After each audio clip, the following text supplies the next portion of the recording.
is one I really love, and I started talking about, is the Neighborhood Matching Fund.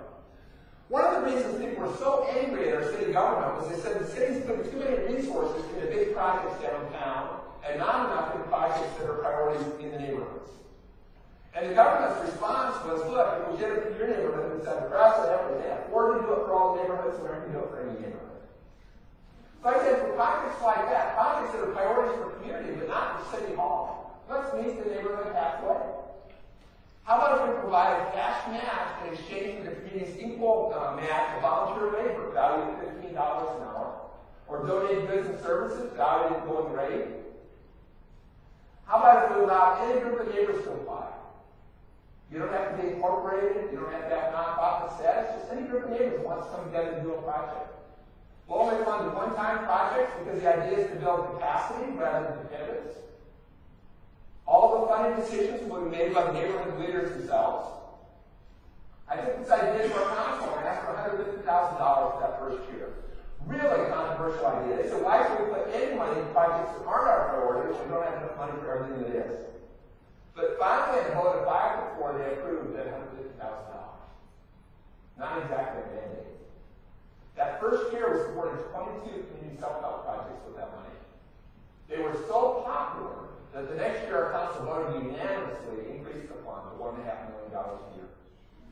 They subsequently increased it to $4.5 million a year. So we're supporting about 400 community self-help projects every year.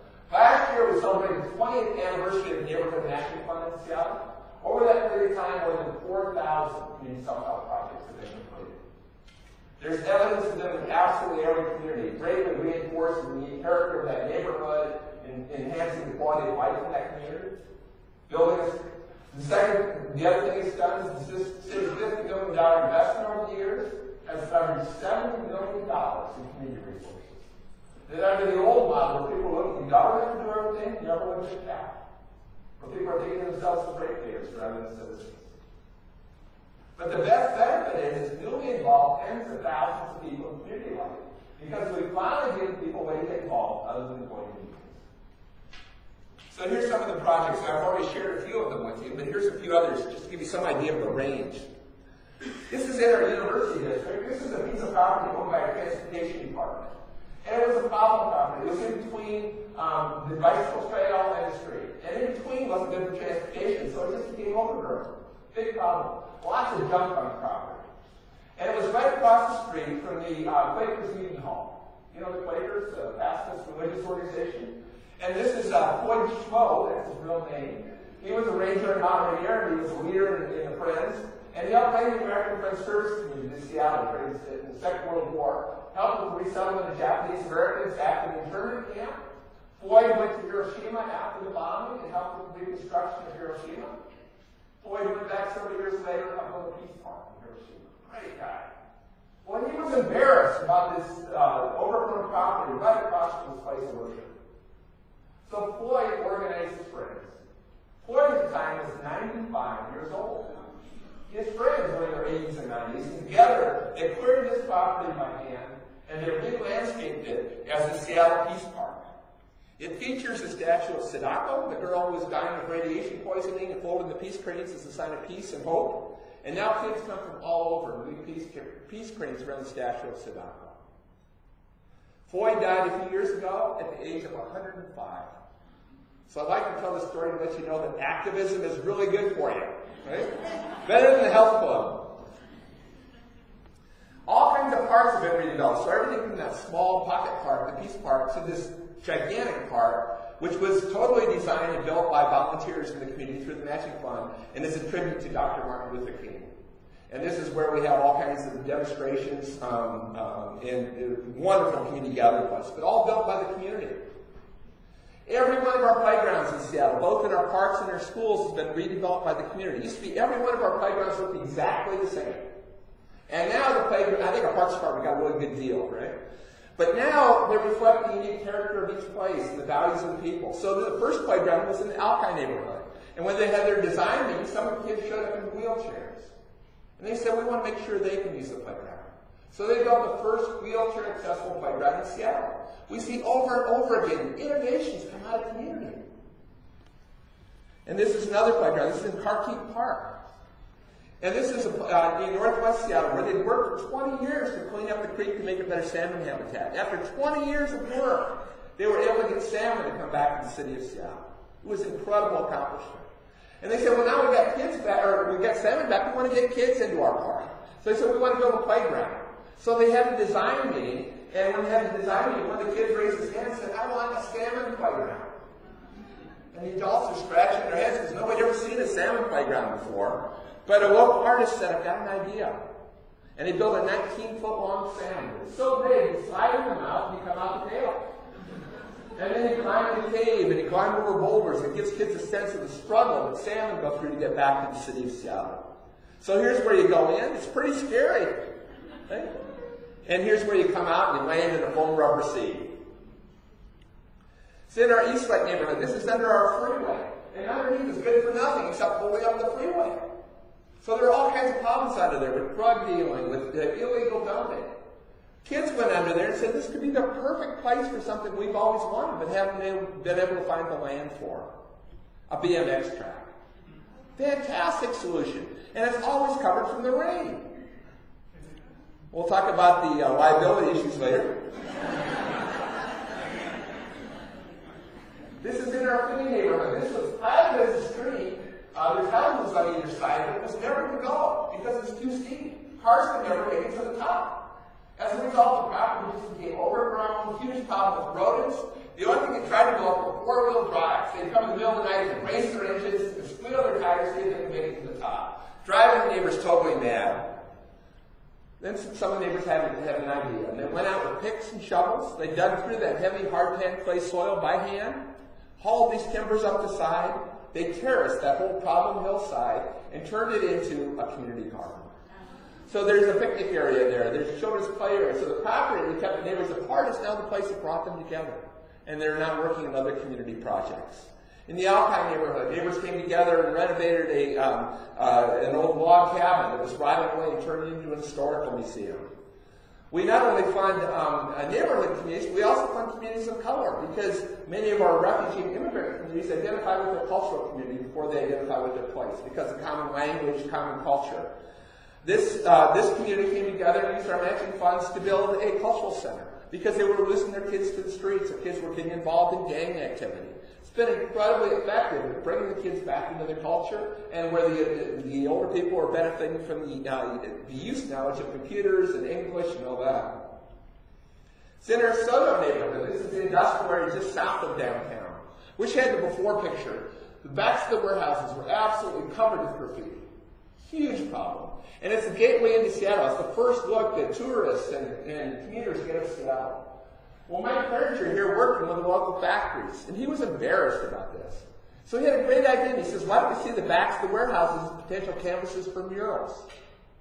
But he had an even better idea, and he worked with our court system, and he asked the judges, could you offer the kids who get busted for graffiti an alternative sentence where they could come and help us to create the murals?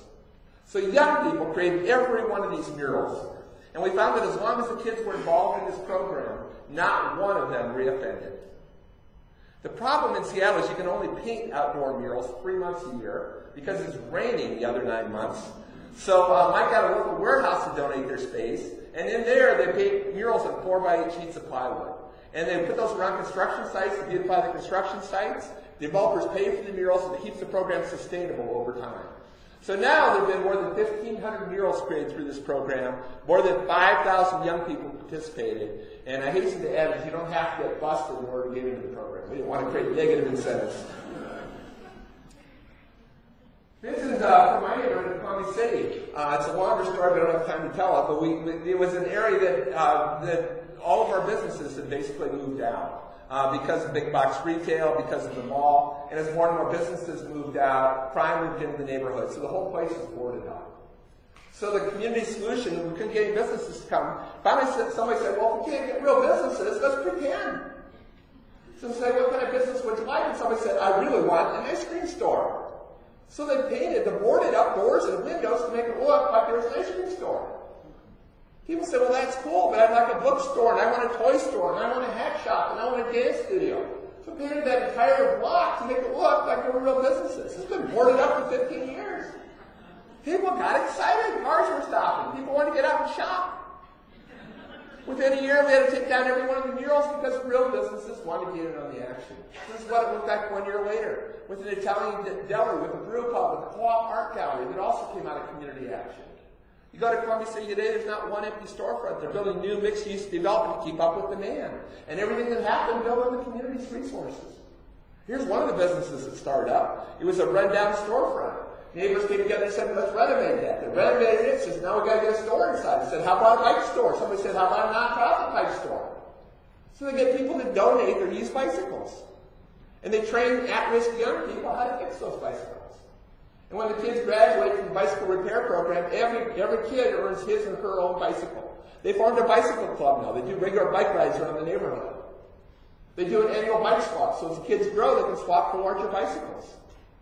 Now they fix so many bicycles that hundreds of kids have earned their own bicycles. They're donating bicycles to foster children, to homeless families. They're sending 500 bicycles a year to the people of Africa. This is a neighborhood that was seen as a place with nothing but needs.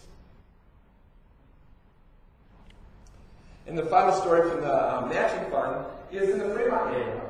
This is another place that underneath the bridge, underneath the freeway, again, huge public safety problem, a lot of illegal dumping, drug dealing. Any other neighborhood, I think, we would have put up fencing on either side to keep out the problem. But Fremont's a little different. They have lots of artists in Fremont. So these artists went under there and said, you know, this is kind of cool. It's almost like a cathedral. So it's got this high ceiling, these big columns. They started calling it the Hall Giants. And they said, and they applied for matching funds. They said, we'd like to get $24,600 so we can put some public art under the bridge. I said, well, what's the art going to be? They said, well, we don't know yet. Unless we get the money, then we're going to put out a call for artists and we're going to let the people decide. I said, man, we can't fund this. We don't even know what it is. But neighborhood leaders make all the funding decisions. And they like this idea. They agreed to fund it. I thought, oh my God, this is the end of the matching fund.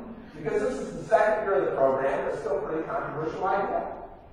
So they put out the call for artists. Artists submitted models of what they wanted on the bridge. Somebody submitted a large throne, because this is the Hall of Giants. Somebody else submitted large like construction workers and engineers, kind of a tribute to the people who built the bridge. Somebody else submitted a troll. I got how is funny to the mayor, they're going to use public funds to build a troll. We don't even have enough money to go on the potholes in the city. So they put these models on display at Fremont Fair. 100,000 people come to the fair. And everybody who comes is having a vote for which sculpture they want under the bridge. So I just go and buy that booth, looking for those construction workers, because I figured they're the least objectionable, right? But guess which one won? Yeah, my worst group. And it got even worse, because a couple days later, an art critic in the local paper wrote a scathing review. She says this shows the people should never be involved in public art decisions. Because the people have no taste. This is kids. It's a terrible waste of public funds. I thought, oh, that's it for the matching fund. But her column so incensed the community that they started rallying behind the troll. They started doing street dances to raise money for the troll. The kids wrote a troll rap. I went to the neighborhood one day, and there were 10-foot-long footprints up and down the street like the trolls had been walking through the neighborhood. So they raised the money, they built the troll, here he is.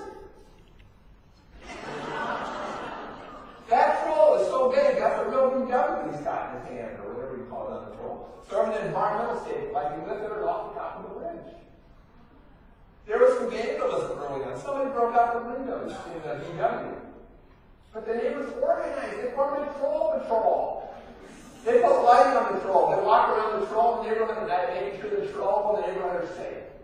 And it's what happens when people start to take ownership of their communities again. They don't just wait for the problem to call the city. It's their troll. They take care of it. They program it. So they do Shakespeare on the troll. At Halloween, they celebrate Troll Halloween. And hundreds of people come to howl at the troll and they do processions through the streets of Fremont.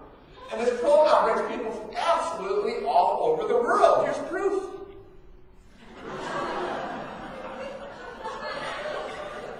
So there's always legitimate activity under the bridge. And it brings people down to the local business district. It really helped revitalize that as well. The art critic from the paper just wrote a retraction and said it's time to eat troll. Again, creative solution that never would have come out of government. You know, can you imagine the police department saying, "Hey, we've got a huge crime problem under the bridge. Let's get a troll." Right? Finally, neighborhood groups. This is fantastic. Even the power to do these projects. And if you really want to give us power, give us the power to plan. And if we just focus on discrete projects, sometimes it has unintended consequences. We drove the drug dealer down, what happened to him? We made a neighborhood a better place, but it's gentrified. We can't afford to live there anymore. So we want to get farm return. We want to come up with more holistic approaches. I was really jaded about planning because I never seen much happen with plans. As an organizer, we hated plans. You know, plans had to sit on the shelf, nothing ever happened with them. But worse yet, sometimes they got implemented, and they weren't the community's plans, they were just the city's plans. So, but they were absolutely determined to do this. So we first experimented with some neighborhood planning for our matching fund. And then when our city developed a comprehensive plan, our mayor said, "I want to do bottom-up planning under our comprehensive plan." So we made money available to neighborhood groups as long as they brought all the stakeholders in the neighborhood together and were bought into doing the plan. Then we gave them $10,000. And they used that money to reach out to everybody. Because we said it's not enough just to have these token individuals. We want to make sure everybody in the community is engaged, particularly the hard-to-reach people. And so you need to come back with a citizen participation program. You need to come back with a detailed scope of work that was developed by the community itself. And when they've done that to our satisfaction, then we gave them $60,000 to $80,000 additional so that they could hire their own planner who was accountable to the community. And it was really good at involving the community. So through that, we developed 38 plans in 4 years' time involving 30,000 people. But the plans were really broadly understood and owned by the community. And so it held the city accountable for implementation, but more importantly, the community took a lot of responsibility themselves. Because they had ownership of the plan. They recognized there's a lot we can do as communities that government can't do. So this is how it played out in one neighborhood. This is our Delridge neighborhood. And Delridge is unlike all of our other neighborhoods in that it doesn't have a business district at its center. It's really defined by an arterial, Delridge Way, a way to get somewhere else. Very auto-oriented. So you can see it's got all these gas stations and convenience stores. And as a result, there wasn't much of a sense of community because there wasn't that bumping place. At least there was for cars, but not for people. So, and the good side of Delridge was because it was largely underdeveloped, it had the best environment of any neighborhood, the best natural environment. It was largely still underdeveloped. So it had a third of the city's green belts, and it had the longest contiguous creek in Seattle, Longfellow Creek, a 4-mile-long salmon-bearing creek. But as the developers developed the other neighborhoods and ran out of room, they discovered Delridge. And we got some of the worst possible development, where you can see a big box retail built right on top of the creek. And here you see the sign going up saying development's coming. And this is a forest right along Delridge Way. And it says development's coming. And we got they logged all these trees, and we've got the worst possible development, where all you can see is garage doors instead of front doors. And there was a woman there named Vivian McLean who was sick about what was happening to her neighborhood. She'd been a lifelong resident, and she was just sick about what was going on. And she was a retired school teacher. So she went out single-handedly in this community of about 35,000 people and went neighborhood to neighborhood and organized residents. And they formed their first community councils. She organized 13 neighborhood associations single-handedly as a volunteer. And then she brought them together to fight the developers. And she was largely successful in preserving the creek, preserving what forest remained. But she finally, in 1995, she said, "You know, I'm putting all my energy to keep my neighborhood from becoming a worse place. I'd like to put some energy into making it a better place." So they formed a community development corporation so that they had the power to create their own infrastructure. And the first thing they did was neighborhood planning. They involved the whole community in coming up with a vision. And their vision was, we want to get a center to our neighborhood like every other neighborhood has. And we want to get kind of public facilities that other neighborhoods take for granted, but we don't get it because we're low income, because we're a multicultural community that doesn't have that kind of political leverage. And as we make our neighborhood a better place, we want to preserve our natural environment.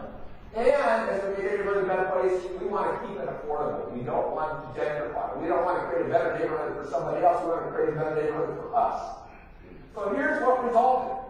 Again, because of that sense of ownership, volunteers came together and removed invasive plants along the creek and reforested. They created a 4-mile trail system along the creek to connect people with nature and connect people with one another, including this wonderful fishbone bridge that spans the creek.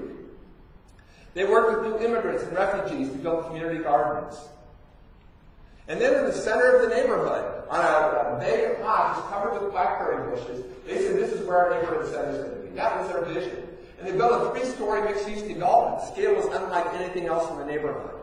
And they put in retail space, they put in a little city hall, and upstairs, condos affordable to first-time homeowners, so low-income people could have home ownership. And they built a courtyard at the center to create a bumping place, to build a sense of community. And then, one of the top recommendations is we want to get a library like every other neighborhood has. And because they involved hundreds and hundreds of people in the funding process, they had a real political force. They were united, and they were able to get the city to agree to fund the library.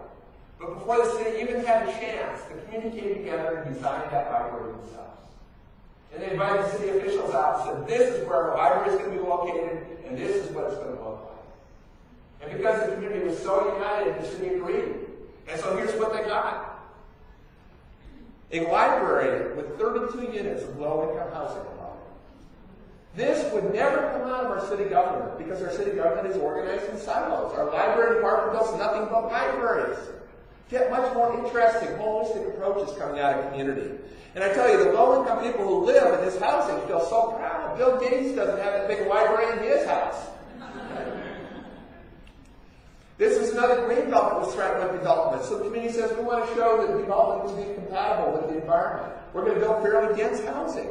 And they were able to preserve 3 acres and sell it back to the Parks Department to permanently preserve it as open space with the other 3 acres. And so we're going to develop kind of a co-housing model where the units face each other and build a sense of community, where there's a town building, where people can cook meals together, where we have a computer center, we have daycare, and made it very green. So you can see the solar panels, natural drainage, recycled materials. But this is housing for families transitioning from homelessness, built by the community. We've got some of the best housing in the neighborhood now. They have a rundown food bank just off the West Seattle Bridge. Tiny little shack where people will be waiting out in the rain for their food, treated with no dignity at all, in full view of their neighbors. They said, we want to treat people with respect. We're going to build a larger food bank, and we're going to put in a multi-service center to help with job training, to help people with job referrals, to help people escape dependence on emergency services. And again, they built 36 units of low-income housing up above it, with a common courtyard to create, again, that sense of community, create that bumping place. But their key recommendation was they had the school. Cooper School, built in 1917, which is about as historic as we get in Seattle. This is the home of the first African-American school teacher in Seattle. It's the gateway into the neighborhood. What should be the pride and joy had been closed and boarded up for 17 years, covered with graffiti, sending a very negative statement about neglect and disinvestment in this neighborhood. Any other neighborhoods would become high-end condos, retail centers, just sat there. So out of the community plan, they said, we want to renovate this building. And they had community meetings to decide how do we want to reuse this building.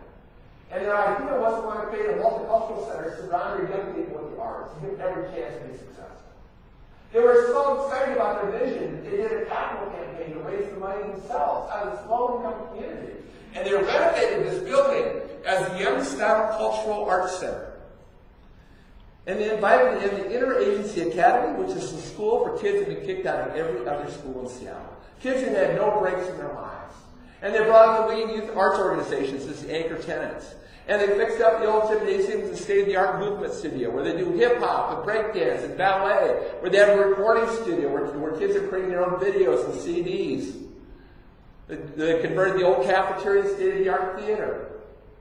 And upstairs in the classrooms, turned them into 37 live-work units for low-income artists who help program the space down below with young people. On opening night, there were 3,000 people there. It was absolutely packed. And it was packed because everybody felt ownership. It was their idea. It'd come out of their neighborhood plan. They'd raised the money. It was their kids who were performing. These are the formerly homeless kids at Crop Place performing for the community. It's been incredibly successful. So here's what I see as the value of community-driven planning. That implementation happens. The plans don't just sit on the shelf. Resources are multiplied, the government resources leverage the communities. Appropriate development occurs, respecting the unique character of the neighborhood and the culture of the community. More holistic and innovative solutions result, and a stronger sense of community is built as the different factions come together to create a common vision for their community. Finally, I'd just like to say, this isn't just happening in Seattle. It's a global movement. And I think a lot of it is people are starting to rediscover the importance of community, and governments are rediscovering that they can't do it alone. And they're rediscovering why democracy is so important. There's some fantastic work going on around Australia and all over the world. Here I am giving it, just after giving a talk at 10 Downing Street on the 4th of July. But here's some examples, and I'm not going to go through them all because I don't have time, but I think some of the more interesting ones, some fantastic work around community-driven planning here in Australia, particularly in the rural community of Golden Plains, in participatory budgeting. So all over Brazil, they're building budgets from the bottom up, where a large percentage of the population is being involved in developing the city's budget, neighborhood by neighborhood. And this model is now being used throughout the UK. Community empowerment centers all over Taiwan. That first picture I showed was young community planners that spoke at their graduation. Young people being trained to be leaders in their community. Village assemblies all over India. Big society in England.